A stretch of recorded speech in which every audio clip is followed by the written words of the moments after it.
Muchísimas gracias a todos por venir.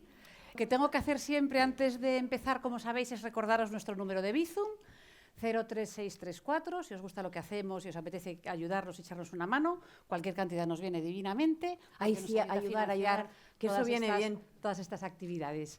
Dicho esto, dar como siempre las gracias a Ontier y al Espacio Circus y a la librería Cervantes, que tenemos ese stand tan maravilloso, y que al final compréis el libro, que además es que es facilísimo de leer y es una maravilla.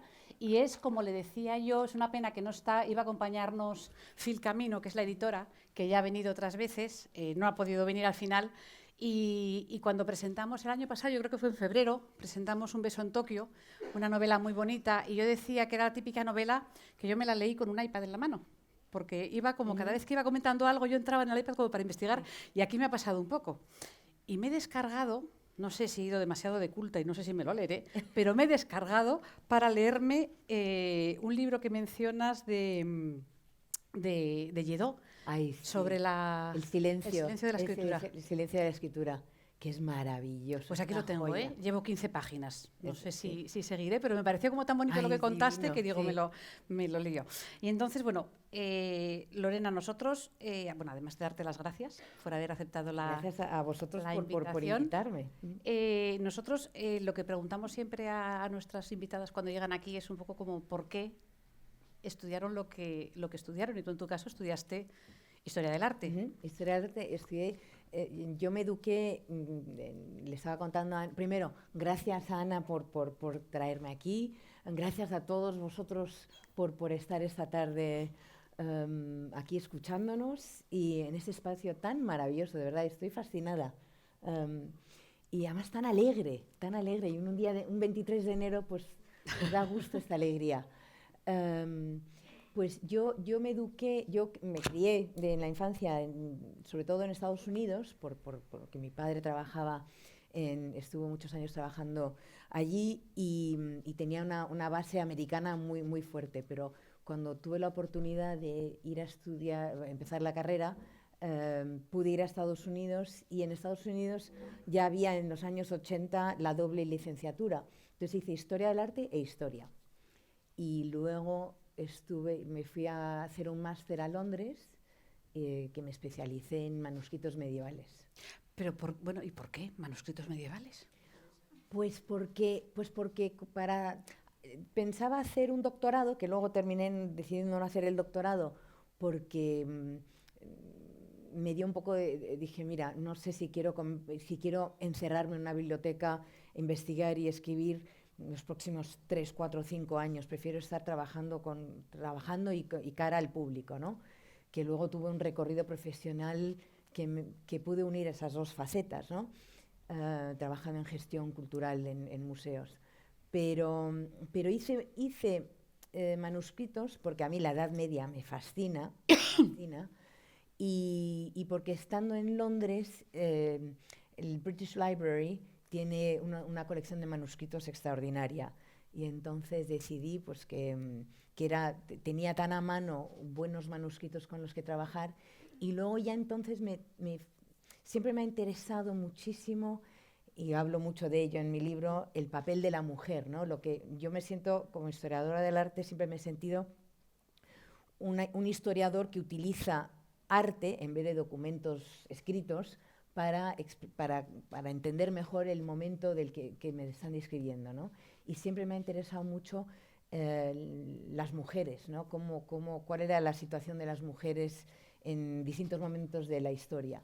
Y me interesó mucho el papel de las mujeres religiosas en el mundo anglosajón en la Alta Edad Media, que tenía un papel muy importante, de hecho.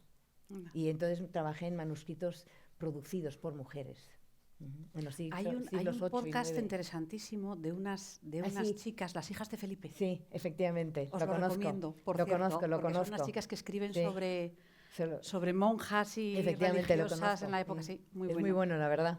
Y por el tema, digamos, por esa especialización en manuscritos medievales, ¿es por lo que entras a trabajar en Harvey Miller, la editorial? Porque por lo que estoy investigando es como una editorial británica muy Sí, muy especializada.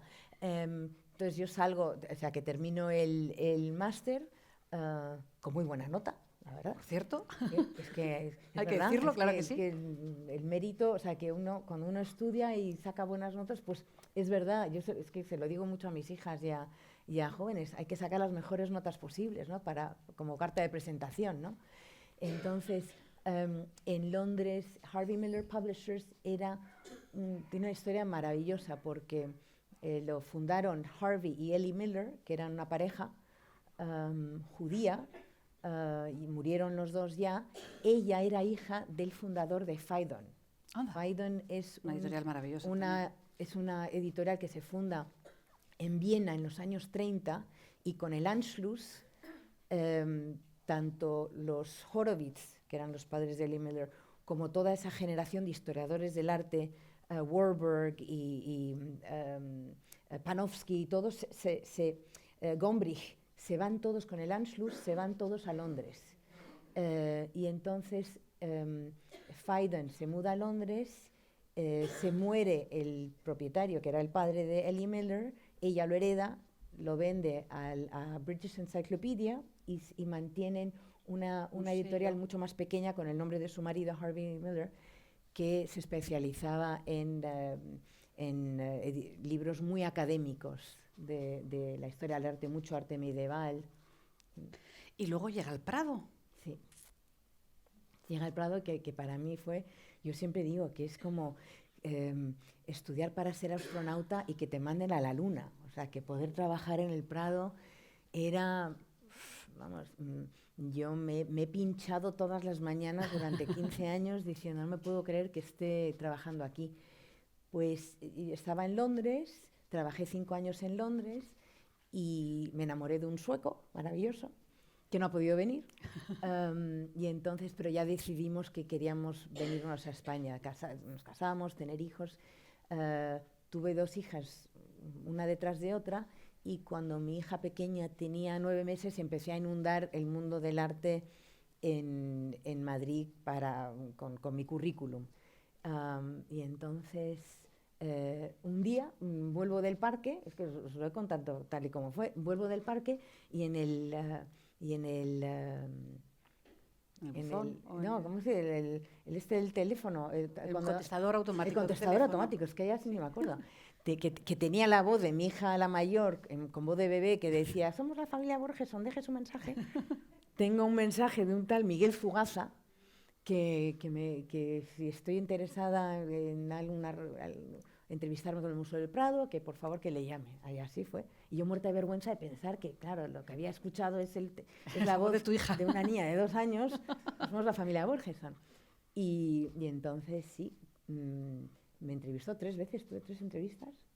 Y fue el primer nombramiento de Miguel Fugaza cuando él llega en 2002, que la verdad es que como la historia más reciente hasta ese momento de los directores de los museos... la historia, los directores de los museos nacionales en España hasta ese momento era que ninguno se quedaba más de 4 años, había un cambio de gobierno y cambiaba. Entonces empezamos, nunca pensamos, yo creo que ni él ni yo, que íbamos a durar tanto tiempo, y estuvimos 15 años. Fui el primer nombramiento y fui la última en irme con él. Porque luego, bueno, si eso tengo aquí como una estructura de preguntas, pero bueno, iré saltando yo un poco. Yo hablo muchísimo, o sea, que yo puedo estar... Porque el Museo del Prado, o sea, yo por ejemplo estaba investigando, tú tienes, o sea, hay una serie que yo creo que es un conjunto de 16 museos que pertenecen a lo que son los museos nacionales.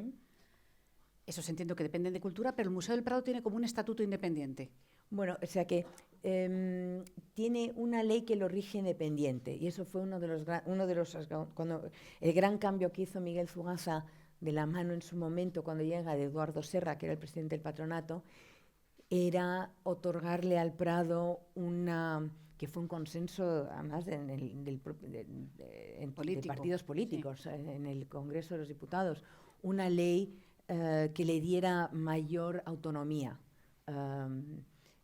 Y de hecho, y lo consiguió, esa mayor autonomía también exigía mayor responsabilidad financiera por parte del propio museo, o sea que fue complejo y el esfuerzo que tiene que hacer hoy en día el Museo del Prado para conseguir fondos le da mayor responsabilidad que a cualquiera de los otros museos. Pero a la vez entiendo que le da también mayor También independencia. mayor independencia. Porque en el museo, el director del museo, entiendo que tiene la responsabilidad artística, ¿o no? Hoy en día, o sea, que está el patronato, que lo que ocurrió ya en esa época es que el director del Museo del Prado se mantuvo durante 15 años y el que cambiaba era el presidente del patronato, según los gobiernos, que eso le dio una tranquilidad al museo que yo creo que fue lo que necesitaba el Museo del Prado para poder el boom que tuvo, hacer encarrilarse y ya convertirse en un museo que no solo en su colección, pero en la gestión estuviera a la altura de los museos internacionales. Entonces, como órgano rector es el patronato, y luego hoy en día el director del Museo del Prado, Miguel Zugaza, hasta Miguel Zugaza habían sido catedráticos de Historia del Arte. Miguel era un gestor. Vale. El perfil es más gestor del que depende un director adjunto de conservación y un director adjunto de administración. Él modernizó ese organigrama del Prado precisamente para poder dedicarse más a lo que es gestión y dejar la parte de conservación y administración a dos personas que le ayudaban, que asesoraban, ¿no? en esas dos materias independientes, porque es un monstruo, el Prado es un monstruo y llevarle hacia ese perfil más internacional exigía más un gestor en ese momento. Que Miguel ahora está de director de Bellas Artes de Bilbao. Y es jurado de los premios Princesa. Efectivamente. Sí. Que le encanta venir, porque me acuerdo siempre que venía le encantaba. Tú inicias el libro hablando un poco como la evolución de los museos. Hablas de el Museo Capitolini, de las galerías del Uffizi. En todo el conocimiento que tú tienes, ¿dónde, digamos, encajaría el Prado a nivel de museo importante? O sea, si tuvieras que hacer un ranking de los museos más importantes. Pues mira, yo os digo que de verdad no es porque sea española ni que estemos en España, pero creo que el Prado el Prado es la mejor colección de pintura antigua europea del mundo. Eso sin duda. Es una colección pequeña, porque el Prado tiene 30.000 objetos más o menos. El Louvre puede tener 14 millones. Bueno, o el Metropolitan. Porque hay otros museos que son más enciclopédicos, que tienen pintura antigua, escultura, artes decorativas, numismática, arte moderno, y que están planteados como más enciclopédicos, ¿no? El Louvre es un caso, la National Gallery, el Metropolitan. Pero el Prado es la colección de una serie de personas. Era la colección en sus casas, en este caso palacios, ¿no? Pero es un museo muy particular, porque es una colección extraordinaria. 28.000, 30.000 piezas no son muchas para un museo de ese calibre, pero es una colección particular. Y como tal, además, y que coincide con que los monarcas españoles, el poderío de la monarquía española coincide con algunos de los momentos más gloriosos de la pintura europea. Los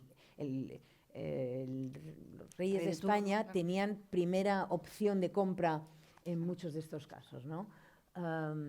Y por eso es una colección extraordinaria. Yo sí sé que pude preguntar o escuchaba a algún director del Museo Internacional, todos decían que incluso en entrevistas fuera de España, ¿cuál es el museo que les encantaría dirigir?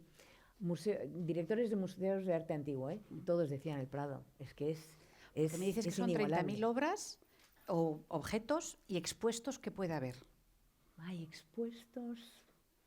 Bueno, expuestos en lo que es el edificio Villanueva, pues a lo mejor puede ser 2.500, es que no lo sé, pero luego está el Prado itinerante, el Prado disperso, que el Prado hace mucha, bueno, yo llevo 5 años sin estar Bueno, en sí, el Prado, bueno. pero hace mucha labor difundiendo las colecciones del museo por todo el territorio español, con exposiciones itinerantes, y luego el museo también presta mucho embajadas, Es lo que te iba a comentar.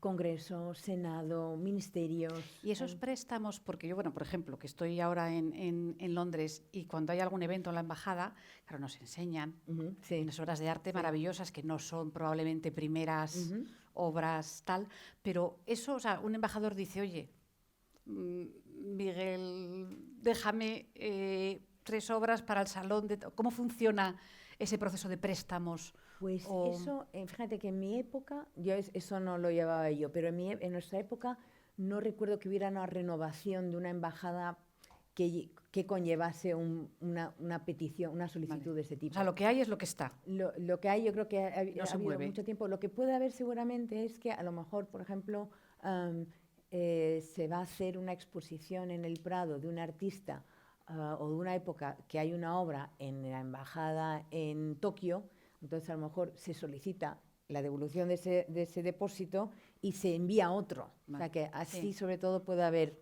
más intercambio, más cambio, pero yo no recuerdo ninguna renovación de ninguna embajada que conllevase eso, sí. Porque hablabas antes de eso, de otros museos como más enciclopédicos, y me hace mucha gracia porque hablas de un museo que si desapareciera la especie humana, sería o si vinieran unos extraterrestres, por decirlo, Sí. donde encontrarían realmente como Yo sí lo toda creo, el British Museum, ¿no? Yo sí creo que si hay una institución en el mundo que mejor explica el ser humano, es el British Museum. O sea que si desapareciéramos. desapareciera la Tierra, me gustaría pensar que por lo menos se conserva las colecciones del British Museum, que son las que mejor explican el ser humano. Y ahora con toda la polémica que hay, que ya hablaremos también, que también lo comentas en el libro, con del tema de la devolución de los mármoles del Partenón. Sí, sí. Es un tema complejo, complicado y complejo, que le están ocurriendo a muchísimas colecciones del mundo, ¿eh? Devolver o no devolver. Yo abogaría por algo intermedio, que es, de hecho, el British Museum planteó recientemente con Grecia, planteó la posibilidad de compartir la exposición de las piezas y yo creo que fue el nuevo gobierno que dijo que lo anulaba, ¿no? O sea, que el museo llega a un acuerdo, el patronato llega a un acuerdo, pero que políticamente no interesaba. Y luego hablas en ese origen de museos que nacen en Europa, pero luego en cambio hemos copiado de los americanos la manera en la que se colocan las obras. Sí. Cuéntanos un poco cómo nace esa colocación. Es muy interesante eso. Sí, porque el libro que trato muchos temas, digo, y es verdad, no es por nada, pero que en 120 páginas cubro muchísimo. Sí. Y por 15 euros, no, es 14 algo, ¿no? Pero de verdad que cubro muchísimo. Y la primera parte hablo del origen de los museos, ¿no? Como colecciones primero particulares, luego públicas. Entonces, los americanos, las colecciones europeas en general eran o bien colecciones reales que se habían hecho públicas a raíz, por ejemplo, de la Revolución Francesa y de la Ilustración, y los americanos en el siglo XIX, cuando empiezan ya a tener esa cantidad tremenda de dinero, y yo siempre digo que el buen arte está donde está el dinero, siglos XV, XVI y XVII en España, XVIII Francia, XIX Inglaterra y siglos XX Estados Unidos y Japón, ¿no?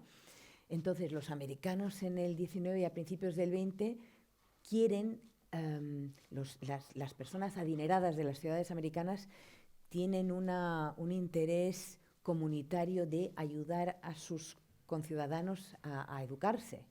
Y entonces son iniciativas individuales de los Rockefellers, los Vanderbilt, los Morgan, que se van a Europa, esos individuos, y de la mano de buenos asesores compran arte tanto para sus propias colecciones como para la colección de la ciudad.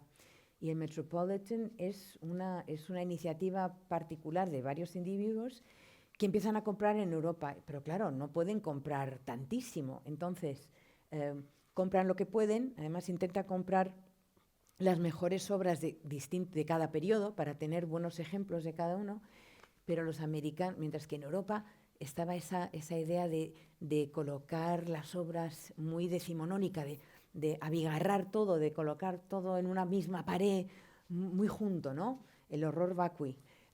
Pues los americanos empiezan a comprar y tienen mucha pared y no tanta obra. Pero se dan cuenta los europeos que los americanos están colocando pocas piezas con mucha pared entre medias que deja respirar muy bien las obras, y además lo empiezan a colocar en sentido cronológico para ayudar a los visitantes, y los europeos se dan cuenta que es una manera de colocar muy eficaz. Y entonces la colocación, la museografía de los museos europeos empieza a cambiar en función de los americanos, que lo hacían precisamente por tener menos obra. Pero esa colocación con más aire, ¿no? Más espacio entre obra y obra, que permite una mejor lectura. Y has hablado del Metropolitan, del Met. Cuéntanos un poco quién era Philippe de Montebello. El Rey Sol. Philippe de Montebello ha sido para la... me estás haciendo muy buenas preguntas.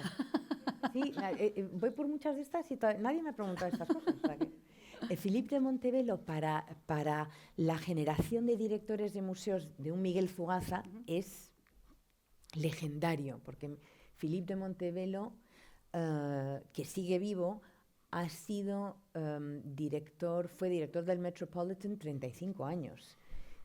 Él llega a principios de los 80 y se jubila pues, hace 10 años, y fue quien ha revolucionado el mundo de los museos, tanto por atraer a un mayor número de público, poniendo a su museo, al Metropolitan, como una opción de ocio más en la ciudad muy potente, sobre todo organizando exposiciones temporales tan extraordinarias que el propio visitante neoyorquino quería ir a su museo, y le llamaban el Rey Sol en los medios, le llamaban el Rey Sol porque es que de verdad conseguía traer al Metropolitan obras y exposiciones que nadie nunca había osado hacer, ¿no?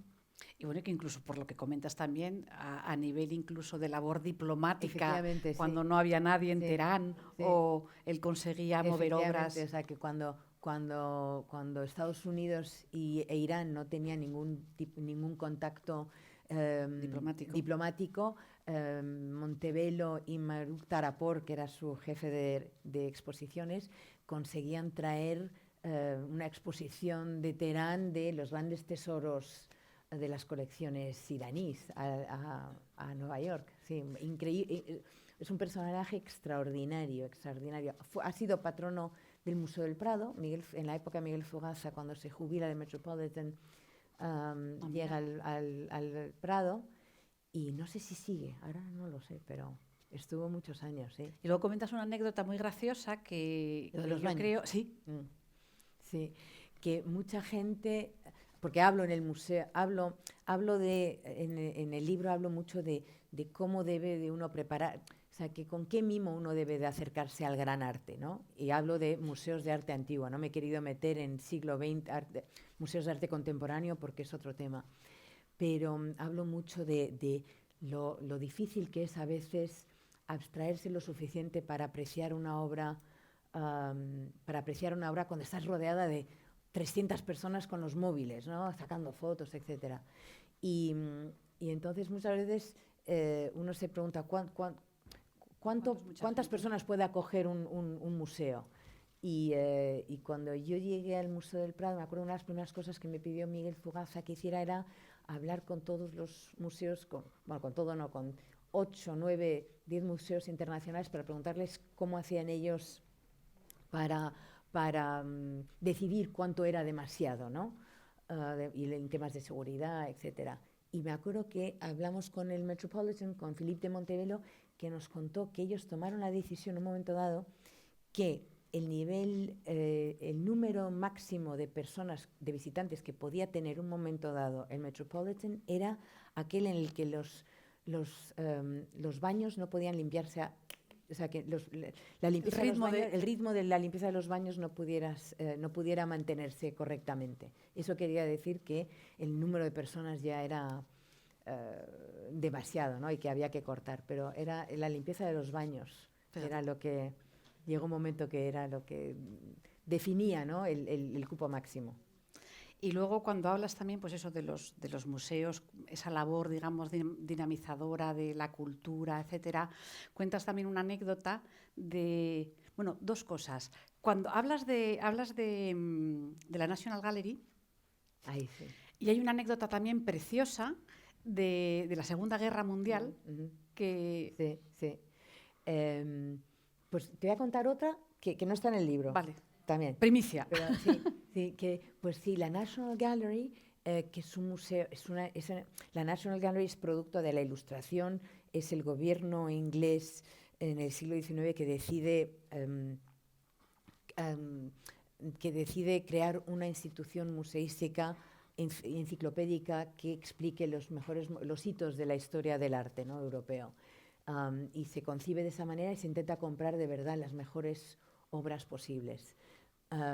Entonces, hay una relación tan estrecha de la ciudad de Londres con su National Gallery que cuando se sabe que los alemanes van a bombardear Londres, se decide evacuar todas las obras de la National Gallery, evacuarlas a Gales, a unas minas de sal que hay en Gales. Pues la ciudad de Londres le pidió al patronato que por favor dejasen una obra expuesta al mes. Entonces, una obra que iba y venía, una obra expuesta al mes para poder acceder a ella de manera gratuita todo el tiempo.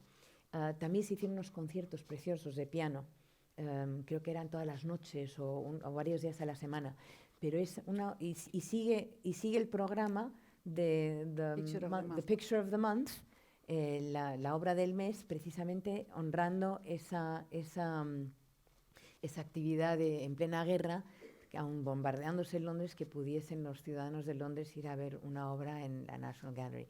Y otra cosa similar, pero muy bonita, es en el año, eso es en Basilea.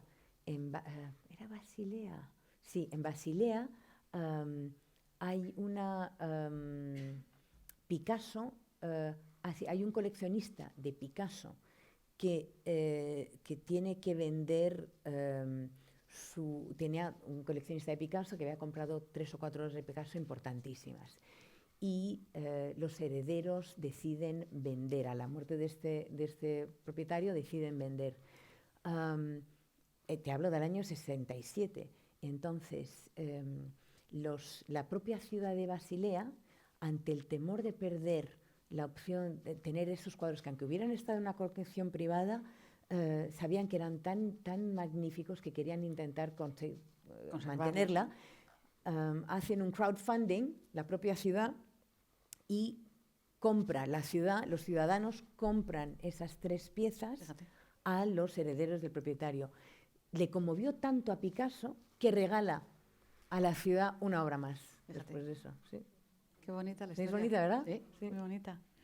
Y hablas también... Era Basilea. Sí. Sí. Y, por ejemplo, hablando del Louvre y del papel que tuvo en su momento Mitterrand con su ministro de Cultura, es decir, lo importante que es pues que un gobierno tenga una política... Sí, sí, Lang y Mitterrand, que como binomio dinamizador, que vieron en la cultura un dinamizador económico pujante, ¿no? Y es verdad que algo tan... El Louvre siempre había existido, pero fue la pirámide de Peey la que dinamizó el Louvre y puso a París en otro nivel de ciudad que visitar, ¿no? Y es verdad que tenían clarísimo, Mitterrand tuvo muy claro en los años 80 que la cultura podía ser un dinamizador económico importante. Es verdad que es una política cultural muy centralizada y era más fácil la manejabilidad de esas tomas de decisiones, ¿no? Pero París es un clarísimo ejemplo de cómo la cultura transforma una ciudad. Bilbao también, Sí. o sea que... Es que es espectacular porque, no sé si lo tengo por aquí apuntado, yo creo haber leído que tenía del orden, sí, de 10 millones de visitas anuales el Louvre. El Louvre tiene 10 millones, sí. Y a principios de año salían bueno, un par de periódicos nacionales aquí en España hablando de los museos españoles. Y el Prado 3. Prado 3,5, Sí, sí, con incremento efectivamente. permanente. Es verdad que Madrid no es París, o sea que creo que el número de visitantes a París al año es estratosférico en comparación con Madrid, aunque Madrid está subiendo muchísimo. Pero 3 millones cuando... 3,5. Reina Sofía es la mitad. Sí, cuando llegó Miguel Zugasa al Prado, yo creo que el número de visitantes estaba en 1,5, como mucho, sí. Y lo que fue muy gratificante para los que trabajamos en el Prado es que cuando en época de Zugasa, bueno, yo soy muy zugaciana, o sea que en época, cuando esa dinamización que hubo en ese momento, esa eclosión del Prado, es que venía el visitante madrileño, ¿sabes? Que volvía, porque los madrileños iban como si fuéramos a la Meca, una vez al año, una vez en la vida y nunca más. Pues no, y entonces las exposiciones temporales ayudan mucho. Bueno, es que es una de las cosas también que hablas en tu libro un poco de hasta qué punto el museo pasa a ser un lugar de ocio más que un lugar de, bueno, pues de, Yo tengo de contemplación. Tengo sentimientos encontrados, porque por un lado es maravilloso abrir las puertas para que el mayor número de personas de todos los niveles socioeconómicos puedan acceder a ver gran arte, y para ello muchas veces pues la atracción a veces es el restaurante, la tienda, la cafetería. Pues que hay tiendas de museos divinas. Maravilloso, y tengo que lo decir, sé. Como crítica constructiva, que la del Prado no es ninguna maravilla, ¿eh? Estoy un poco de acuerdo contigo, la verdad. La del Thyssen es buenísima. La del Thyssen es buenísima, efectivamente. En cambio, a nivel de visitas, por ejemplo, sorprendentemente, pone que el Thyssen está reduciendo las visitas en los últimos años. Si vienes una vez a Madrid, vas a hacer el Prado y el Guernica, Prado y el Reina Sofía, que esa es otra historia. He dicho Prado y Guernica, porque es... Bueno, sí, porque antes estaba en el Casón del Buen Retiro y lo hacías así como... Pero sí que el Reina Sofía es el Guernica, ¿sabes? Que creo que para bien y para mal. Ya. Porque es mucho cuadro, mucha historia. Mucho museo para un cuadro, pero bueno. En eso también soy muy zugaciana. Pero claro, o sea, que si vas al Prado si vas a Madrid en una primera visita, haces esos dos museos. Ya es en una segunda que vas al Thyssen, yo creo, siendo un turista internacional. Pero Madrid los museos en Madrid están muy pujantes. ¿Y tú recomiendas a un turista? Pero la tienda, espera. Sí, perdona. Tienes razón, pero la tienda del Thyssen es mejor que la del Prado. Sí, es verdad. Sí, eso sí. Pero el Prado necesita toda la ayuda que pueda, de verdad, ¿eh? Yo lo digo, ¿eh? Yo soy miembro ahora de los Amigos del Prado. El Prado, con las ayudas de la administración, hace 2 años que lo pregunté o algo así, con la ayuda que le aporta la administración, casi no llega ni a pagar 6 meses de nóminas del personal. Sí, lo tengo yo por aquí apuntado. Un museo como el Prado necesita toda la ayuda que pueda tener. Que era información a lo mejor de hace 2 o 3 años, pero viene a decir más o menos como que de toda la aportación pública son 15 millones de euros. Sí. Y de aportaciones privadas, donde están entradas, aportaciones de empresas, patrocinadoras, etcétera, los amigos y tal, son del orden de 40 y pico millones de euros. Sí. Es verdad. Es un pedazo de presupuesto, ¿eh? Efectivamente. Pero también esa es la responsabilidad que asumió el museo cuando consiguió esa ley que le daba más autonomía. También era el año 2003, 2004, que era una época boyante, ¿no? ¿Y qué opinas? Porque yo, por ejemplo, aquí en Oviedo tenemos el Museo de Bellas Artes, que es una maravilla. Sí, la colección a mí divina. Me encanta el edificio antiguo, el nuevo, la colección es pequeñita, pero es preciosa. Y yo voy a abrir un melón que a lo mejor a alguien no le gusta lo que voy a decir, a mí me da una pena tremenda que sea gratuito. Porque tiene 2 millones de visitas al año. Es que como decía Lola Flores con lo del taxi, con 1 euro que pusiéramos cada persona que visita, que no es dinero, y a nadie nos saca de pobres ni tal, es que puedes conseguir una movilización probablemente de fondos, de obras, de colecciones particulares, porque tienes desde... O sea, yo creo que debe ser la mejor colección de Sorollas fuera, por ejemplo, del Museo Sorolla. No, es maravillosa, maravillosa. No es una colección, no la conozco muy bien, conozco bastantes obras que además siempre fue, el Museo de Bellas Artes de Oviedo fue siempre un maravilloso prestador al Prado cuando solicitábamos obras, pero yo recuerdo, por ejemplo, yo con 14, 15 años recuerdo yendo al Prado con mi carnet de identidad y que era gratuito. También es cierto que en España se pagan muchos impuestos y mucha gente se queja de que debería de ser todos los museos gratuitos precisamente porque la aportación fiscal de la ciudadanía española es alta en comparación con muchos otros países, la verdad. A mí me parece maravilloso que una institución pública sea gratuita, yo siempre me enorgullece muchísimo. He hecho muchas visitas a personas, por ejemplo, he colaborado ya una vez que dejé el museo con entidades que ayudan a personas sin techo, una vez que están intentando reintegrarse en el mundo, volviendo a bajo techo, y hacer visitas, por ejemplo, al Museo del Prado, que muchos de ellos es que nunca habían osado pisar un pie en el Museo del Prado, y yo les digo, es que este museo, esta colección es tan vuestra como mía, como de todos los españoles. O sea que los museos públicos son nuestros, es patrimonio nuestro, y eso debería de enorgullecernos muchísimo.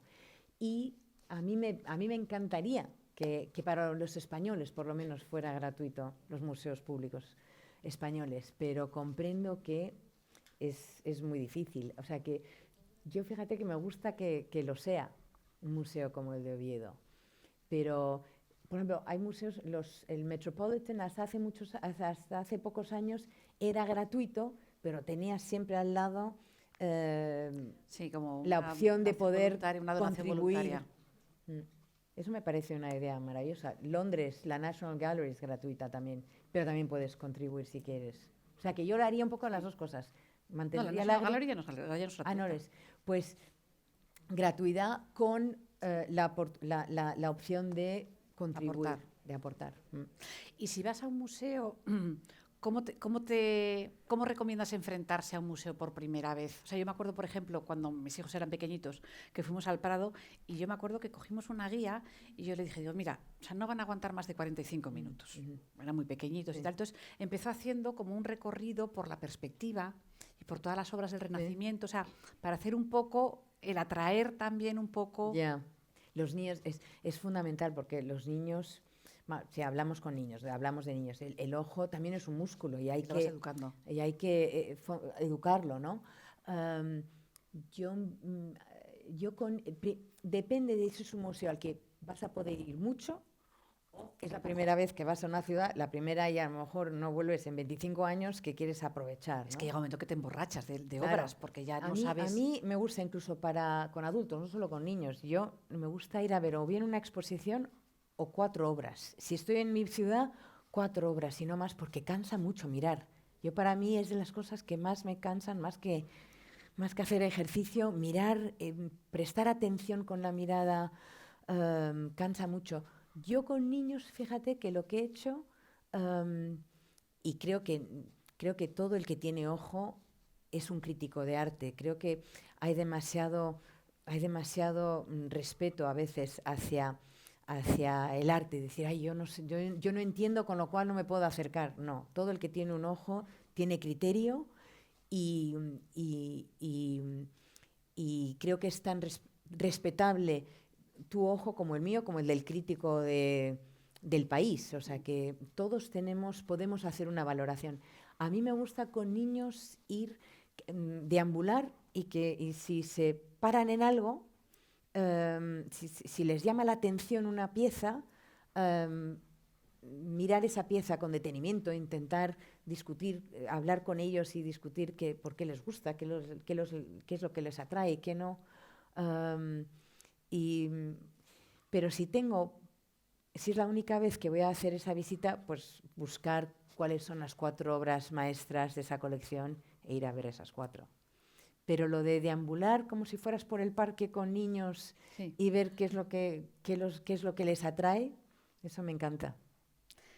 Y luego, el año pasado, en el 23, en Madrid abre las colecciones reales. ¿Qué te parece?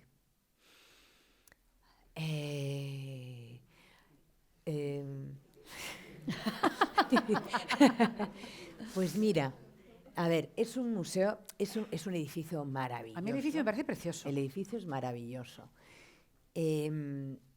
A ver, yo creo que Madrid es una ciudad que con el esfuerzo, o sea, que yo he vivido el esfuerzo que hace el Museo del Prado por abrir las puertas todas las mañanas y tener la actividad que tiene. Le pasará lo mismo al Reina Sofía, al Cerralbo, o sea, que a grandes museos que hay en Madrid. Yo creo que Madrid, hay instituciones en Madrid que podrían haber, que necesitan dinero para funcionar lo mejor posible, ¿no? O sea, que yo antes que haber hecho esa aportación tan grande para hacer un museo nuevo, yo lo que habría hecho es usar ese dinero o bien para ayudar a los otros museos que lo necesitan en Madrid, o si no, haber hecho una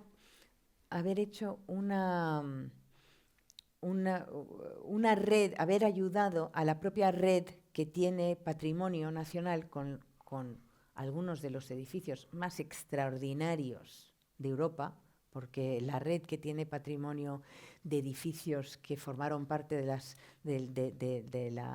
la corona española y que son ahora pues Yuste, Guadalupe, Aranjuez, Chinchón, no sé, Rascacía, la Granja, el Palacio de Carlos V, o sea que así. Creo que es tan extraordinaria esa red de edificios con las obras que tienen dentro y tan bien conservadas, porque Patrimonio Nacional es maravilloso como conserva todo el Escorial, etcétera, que yo lo que habría hecho con ese dinero es dinamizar la propia red a través de un sistema de comunicación de autobuses, de tren, ofrecer bonos para viajes. Me habría hecho una sinergia con paradores para hacer, visite usted todos los edificios de patrimonio alojándose en paradores.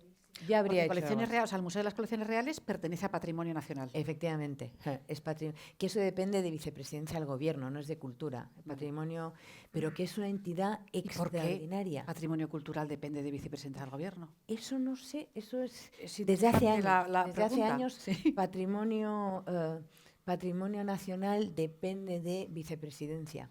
Sí. Porque a mí, por ejemplo, lo que sí que me gustó es creo que es un museo estupendo, pero a Madrid no le hacía falta un museo más. Y en cambio a España le hace falta dinamizar esos puntos tan extraordinarios de edificios, porque es que son increíbles, increíbles. Y tenemos aparadores, que también es maravilloso, pues yo habría hecho dinamizar esa red para viajeros. Yo, por ejemplo, he hecho viajes a Italia con mis hijas. Hacíamos una cosa muy bonita, mi marido y yo, tenemos 2 hijas. Entonces, un fin de semana al año nos separamos y cada uno de nosotros vamos con la otra hija a un viaje, ¿no? Y cuando tocaba Italia, como los hoteles en Italia son carísimos, yo a mi hija Camila le daba 2 opciones. O sea, o vamos a un hotel bueno y cenamos en McDonald's, o vamos a un hotel menos caro y cenamos muy bien. Entonces decidía por eso. Entonces hay una red de conventos una red de hoteles, de conventos y monasterios en Italia para alojarse, que es una joya. Además te puedes buscar red de hoteles en monasterios y conventos. Y llegas, te cuidan las monjitas, comes en el refectorio con las monjitas, tienes que estar a las 11 de la noche de vuelta, porque si vas con una niña de 8 años estás encantado a las 11 de la noche, y pues algo así. Eso. ¿Sí? Lo recomiendo muchísimo, la red de monasterios y conventos en Italia para hacer viajes por Italia, maravilloso. Pues algo así habría hecho yo. Y si te pregunto por un museo que no sea el Prado, que recomiendes que hay que visitar una vez en la vida. Ay, Mundo mundial, ¿eh? Sí. Bueno, pues están los obvios, ¿no? El Metropolitan, el Louvre, el British Museum, el Prado, Kunsthistorisches en Viena, pero hay tres lugares que creo que son extraordinarios, 4 lugares que son extraordinarios en el mundo. Ninguno de ellos es de pintura antigua, pero que son maravillosos. Uno es un museo, se llama el Museo Louisiana, en Copenhague, que es una colección de una pareja, una colección de una pareja danesa de industriales de los años 50. ¿Tú lo conoces? Sí. Es maravilloso. De los años 50, 60, que mueren y dejan su casa con la colección. Es maravillosa, es una colección maravillosa. Louisiana, a las afueras de Copenhague. La Gulbenkian en Lisboa, es una grandísima colección. Luego está la colección de Menil en Houston, con el pabellón de Rothko, de la capilla de Rothko, maravillosa, y un pabellón de Cy Twombly, que habría que hacer una peregrinación a eso. Y luego hay la isla de los museos en Japón. Hay una... ¿cómo se llama? Tadeo Ando, el arquitecto ha hecho... Es que estuve el año pasado, pero es que... Naoshima, en Japón, que tiene unos edificios de Tadeo Ando, uno en particular con 3 obras, una de Turrell, y otra de 2 de Turrell y Suda, etcétera, que eso es maravilloso. El Naoshima en Japón, Gulbenkian, Louisiana y Houston de Menil. Esos 4. Muy bien. Bueno, yo no sé, estamos un poco con el tiempo. No sé si tenéis alguna pregunta o yo sigo preguntando. No sé si a alguien le apetece preguntar algo. Hoy Este libro es muy interesante cuando hablas que ¿cómo hay que ir a ver un cuadro? ¿No? Que tú dices, no leer las cartelas. ¿Tú te las has leído ya? Sí, sí. Eso es muy interesante. Yo creo que tienes que... Sí, pues hablo, o sea que en el libro me meto en temas un poco, me meto en la geometría sagrada y en Pitágoras y en lo mucho que desde que a raíz de la ilustración y la hegemonía de la razón funcionamos, somos una cultura y una humanidad que funciona mucho en base a la razón y dándole tanto poder a la razón con R mayúscula, hemos dejado de utilizar una parte más pasional del alma a la hora de exponernos a la belleza, que era como se habría expuesto un griego en el siglo V, un florentino en el Renacimiento. Nos exponemos con mucha racionalidad al arte. Entonces yo hablo doy un poco unas ideas de cómo sería exponerse al arte, prepararse al arte para permitir que haya una comunicación, un encuentro sublime con el gran arte, ¿no? Y digo que los museos que se han convertido en centros didácticos, también producto de lo mucho que se ha depreciado, que ha empeorado la educación de las humanidades en la educación del mundo occidental, los museos se han visto en la tesitura de tener que explicar más, porque uno se acerca a un museo como el Prado y si no tienes una base de conocimientos de iconografía religiosa cristiana o de historia europea o de mitología, pues es complicado. Entonces los museos se ven en la necesidad de tener que explicar cada vez más. Pero ese auge de la explicación es lo que hace es que haya tanta intermediación didáctica que se convierte en distracciones. Y yo misma lo explico en el libro, que yo misma a veces me acerco a una pared, a una obra, leo lo que pone en la cartela y pienso que ya he visto todo y me voy a la siguiente, porque automáticamente crees que has interiorizado, que ya has procesado la obra, ¿no? Y yo abogo por menos explicaciones cuando tenemos tan a mano el poder acceder a buena información en los iPads, en los teléfonos, etcétera, que lo que me gustaría es ayudar a que la gente, cuando uno va a ver gran arte, se prepare, se permita el lujo de mirar, que mime ese encuentro, ¿no? Con una predisposición para que haya una comunicación y que intente que no distraerse y que intente que todo eso que hay de distracción no impida, ¿no? ese encuentro especial. O sea, cuando te cuentan algo de una obra, yo me acuerdo que lo comentábamos antes, hace muchos años, que yo iba a los cursos estos de grandes obras del Museo del Prado, en la época que comentábamos que los lunes todavía estaba cerrado el Prado, y claro, te sentabas delante de un cuadro y tenías a alguien que te estaba explicando desde la parte, digamos, de la pintura, del momento histórico en el que se creó, del pintor, o sea, era como... Claro, que eso es una maravilla, eso no lo lees en una... Lo que pasa es que hoy en día te pones en YouTube, vas a un museo, te llama la atención una obra, la miras, la disfrutas, y luego vuelves a casa o te sientas en un banco y miras en YouTube y te salen 800.000 cosas sobre eso. Sí. O sea, que te vas a encontrar con el conservador de quien depende esa obra explicándote en 15 minutos o en media hora o en una hora. Que dicen que es una de las cosas también que yo no sé si fue también en vuestra época del museo, toda la parte del movimiento del Museo del Prado en redes sociales con esos vídeos cortitos explicando obras. Es maravilloso. Es que lo hacen muy bien. Está muy bien hecho. Lo hacen muy bien. Como digo yo, eso de mantener la atención justo. Sí. Para la gente joven que si no abandonan el vídeo rápidamente. El Prado se ha convertido en muy puntero a la hora de promoverse en redes sociales, eso es verdad. Y eso es maravilloso, lo encuentro fantástico. Todo lo que sea atraer, y se ve gente joven cada vez se ven cada vez más jóvenes en el Museo del Prado, cosa que cuando llegamos nosotros yo decía, yo quiero ver a punkis tatuados y jóvenes, porque se veían a mucha señora en el Prado, ¿sabes? O turista. Sí. Y decía, yo quiero que el Prado, o sea, que yo creo que es transgresor ir al Prado casi hoy en día, pero hay que ir, ¿sabes? Sí. Y hoy en día cada vez hay más, ¿eh? Muy bien. Bueno, tengo 3 preguntas para terminar, que son un poco personales. Son 3 tonterías. Dime un libro que te haya marcado. Acabo de leer un libro. Bueno.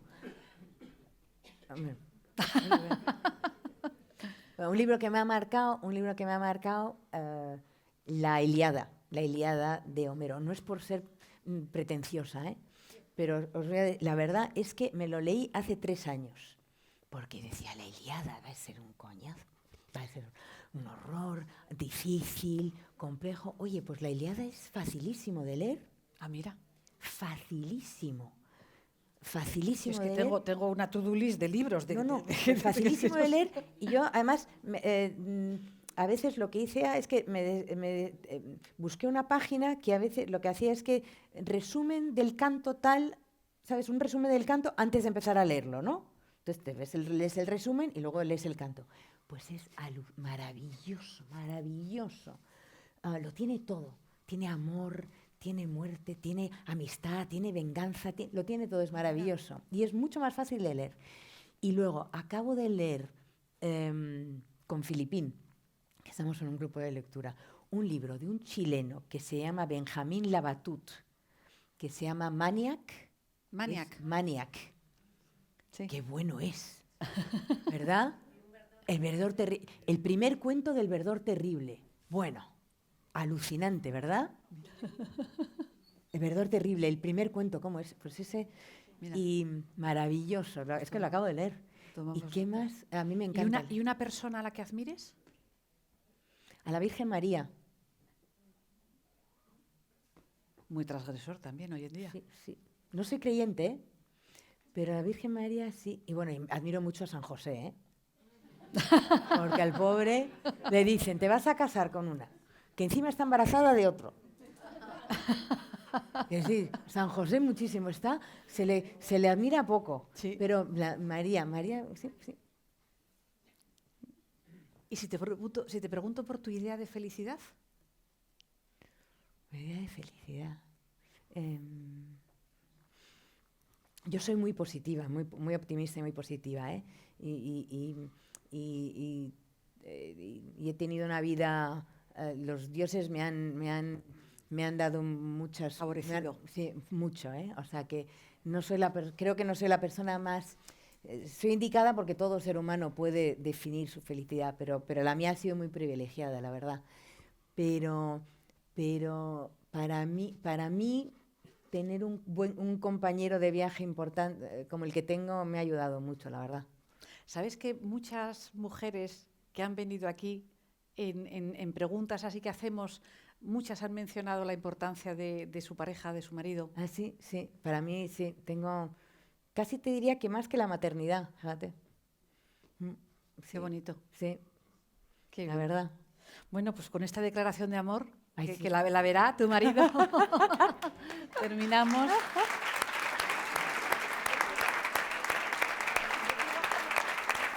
Muchas gracias. Me ha encantado. Muchas gracias a vosotros.